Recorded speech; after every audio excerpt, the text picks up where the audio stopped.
गुरु प्यारी सात संगत जी, सभी को प्यार भरी राधा स्वामी जी। संगत जी, आज की एक बहुत सुंदर साखी है। तो संगत से विनती है कि साखी को अंत तक जरूर सुने। क्या खूब कहा गया है मेरे सतगुरु, जिसको मैं निभा सकूं हर मोड़ पर मिलो तुम मुझे, और मैं सर झुका सकूं बाबा जी की प्यारी सात संगत जियो। सभी को प्यार भरी राधा स्वामी जी। जीवन में एक बहुत बड़ी सीख देने वाली साकी है ये तो। एक इस साकी को कृपया पूरा सुने। लेकिन संगत जी, एक बार एक संत महापुरुष सत्संग फरमा रहे थे। उन्होंने एक पंक्ति में फरमाया, शीस बड़े घर बेशन दीजिए दिन सर के कारी, जो जिसका शब्दीय अर्थ है कि अपनी शीश को दूर बैठने के लिए जगह दो और बिना शीशे के सेवा करो। तो एक शिष्य यह सुनकर बड़ा ही हैरान हुआ और बोला कि बिना शीश के कैसे सेवा की जा सकती है। तो जरूर मुस्कुराने लगे तो हुजूर मुस्कुराने लगे और बोले कि इन शब्दों में छिपी अर्थ को समझो। उन्होंने खोलकर समझाया कि जो अहंकार है उसको दूर कर दो और बिना अहंकार रूपी सर के से सेवा करो। इन बातों की व्याख्याता करते हुए उन संत महापुरुष ने एक घटना सुना। एक साहूकार बहुत बड़ा धनी था। उन्होंने उसका एक पुत्र भी था जो सदा ही अपने पिता के कहने के अनुसार चलता था। जब साहूकार कहने लगा तो पुत्र हाथ जोड़कर कहने लगा, हे पिताजी कुछ शिक्षा दो। तब उनके पिताजी ने कहा कि बेटा, सारी राजनीतिक का शर है जो मैं तुम्हें सुनाता हूँ, जो अगर तुम उस पर चलोगे तो सदा ही सुख रहोगे। लेकिन पहले नसीब है कि भजन हमेशा मीठा खाना, दूसरा धूम्र में मत चलना, धूप में मत चलना, तीसरा कर्ज देकर नहीं मांगना, और चौथी नसीहत है कि धन की जरूरत बहुत बड़े हो तो स्वरूप दिन चढ़ते मंजित के नीचे ही खोद कर खजाना निकाल लेना। अभी इस चारों बातों का सिद्धांत अथवा अर्थ साहूकार ने अपने बेटे को नहीं बताया था कि जुबान बेंड हो गई है। साहूकार गया। अब साहूकार के बेटे ने अपने पिता से के वचनों में छिपी अर्थ को समझे बिना जो बाहर अर्थ प्रतीत होते थे धारण कर लिए और रोज ही कड़वा प्रसाद खाने लगा। जिन बाजारों में से निकलता सभी के रास्तों में कपड़ों से ढका हुआ दिया ताकि वह छाया नहीं पड़ सके चल रहे। अगर वह कपड़े बारिश तूफान के साथ फट जाते हैं तो वह बावा लेट। इस तरह उसने बहुत धन खर्च किया। अगर कर्ज भी देता किसी को तो मांगता नहीं था, इसलिए उन्होंने कोई दिन में भी नहीं आता था। धीरे धीरे करके सारा धन खत्म हो गया। फिर होकर मस्जिद को खोदने लगा। अब जब मस्जिद को खोद कर लगाने लगा तो मुसलमान लोग कहते हुए गए और उन्होंने बेड़ कर दी। परंतु जब वह नहीं माना तो साहूकार के बेटे की बहुत बेइज्जती हुई। किसी ने भी उसकी मदद नहीं की क्योंकि मामला मस्जिद का था। और बहुत सी चोटें खाकर वह घर वापस लौट आया और लेट गया और टैगोर करने लगा कि सौभाग्यवंश उसके पिता का एक मित्र उसके मिलने के लिए इस शहर में आया। तो जब साहूकार का नाम पूछा तो लोगों ने कहा कि वह तो स्वर्ग सिद्धार्थ गए है और जो उनका पुत्र है अभी वह जीवित है, लेकिन मारे हुए से भी बेहतर स्थिति में है, क्योंकि वह सर धन गवा कर अब मार खाता फिरता है। अब जो साहूकार का मित्र था वह मन में सोचने लगा कि वह तो इतना बड़ा साहूकार था जिसको धन कई की पश्चातों तक खत्म होने वाला नहीं था। कारण क्यों इतनी जल्दी कंगाल हो गया?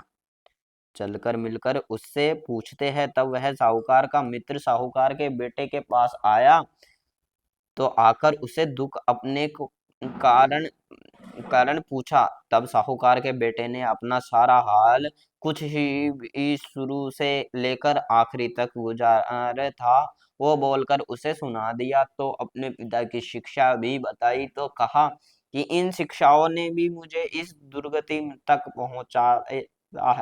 पहुंचा है।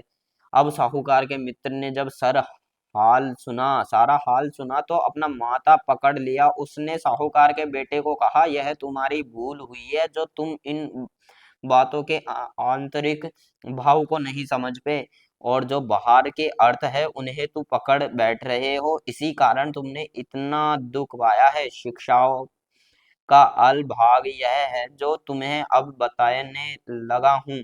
पहले जो तुम्हारे पिता ने कहा कि मीठा खाना, तो इस का मतलब यह था कि जब भी अच्छी तरह भूख लगे तभी खाना, क्योंकि भूख के समय जो खाया जाए वो ही स्वाद लगता है, मीठा लगता है। दूसरा जो छाया में चलने को कहा था, तो यह मतलब था कि सूरज से पहले ही दुकान पर पहुंच जाना और सूरज छिपने के पर अपनी दुकान से घर लौट कर आना। अब तुम्हारे पिता ने चौथी बात कही थी, कर्ज देकर किसी से मांगना नहीं। इसका मतलब यह है कि जिसको कर्ज देना है उसे रखवा लेना और जेवर रखवा लेना और चीज गिरवी रख लेना तब देना, बिना कोई कीमत वस्तु लेकिन बिल्कुल ना देना। और चौथा, वो मस्जिद के नीचे से स्वान पर दिन चढ़ते हुए खजाना निकलता, वो कहाँ तो जी वक्त हर दिन मिले तुम्हारे घर में मस्जिद की परछाई पड़े से जगह को खोदकर धन की प्राप्ति होगी। दूसरे दिन जब साहूकार के पुत्र ने घर के मस्जिद की परछाई पड़ी तो वहां से खोदकर आरंभ किया। अभी थोड़ा ही खोदा था, उसके नीचे से बात धन और खजाना निकला, जिसको लेकर वे साहूकार का लड़का अपने पिता की बताई शिक्षाओं पर चलने लगा। तो थोड़े समय में ही फिर इस प्रकार वह बहुत बड़ा साहूकार बन गया। तो सात संगत जी फिर वो महात्मा बोले कि तरह तरह साहूकार के वचनों का प्रत्यक्ष अर्थ और अंतर भाव और था। इस प्रकार यहाँ पर अक्षरों का अर्थ और है, वर्ड से काटने का अतिरिक्त भाव अहंकार की निवृत्ति में है, अर्थात हमें अपना अभिमान छोड़कर सेवा करनी चाहिए। तो सात संगत जी, एक बार संत कबीर जी ने अपने ध्यान में बैठे हुए थे कि एक से एक जो उनकी बड़ी सेवा करता था उसके पास आकर पूछने लगा, महाराज जी, हरि के जो सेवक होते हैं उनके क्या लक्षण होते हैं? अब इस सेवक को अपनी सेवा का बड़ा अभिमान था और वो चाहता था कि सभी के सामने उसकी प्रशंसा हो। तो कबीर जी से पूछने का भी उसका यही प्रयोजन था कि कबीर जी यह कहे कि जैसा तू है ऐसे ही हरि के सेवक होते हैं। लेकिन संत जो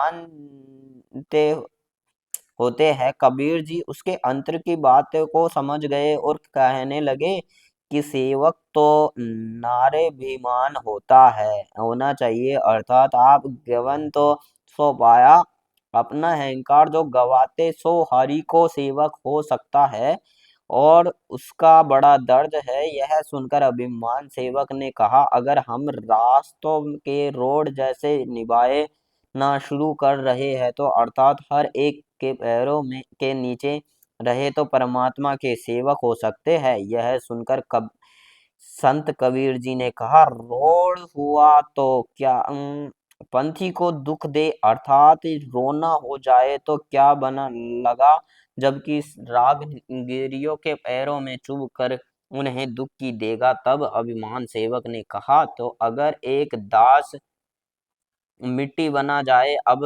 अच्छा है। तब कबीर जी ने फरमाया, कबीर जी के हुई तो क्या भया, तो कबीर जी के हुई तो क्या भया, जो और लगे अंग देखकर हो भी गई तो भी क्या फायदा। जब लोग चलते हैं तो उड़ उड़ कर कपड़ों पर अथवा शरीर पर धूल उड़ती है, इसलिए अर्थात मिट्टी बने से भी हरि के सेवक नहीं बन सकते। तो अभिमान सेवक ने कहा, हरजन ऐसा चाहिए जो पानी सरुआ अर्थात पानी जैसा कोमल स्वभाव बन जाए, अर्थात पानी को चाहे जहां पर भी प्रयोग कर लो सब जगह मदद कर देगा, अपना आप कुछ नहीं बनाएगा। अगर मीठे के दाल दो तो मीठे में डाल दो तो मीठा हो जाए, अगर कड़वे में डाल दो तो कड़वा हो जाए। इसी तरह अगर सेवक बन जाए तो तरह तब हरि का रूप हो सकता है कि नहीं। इस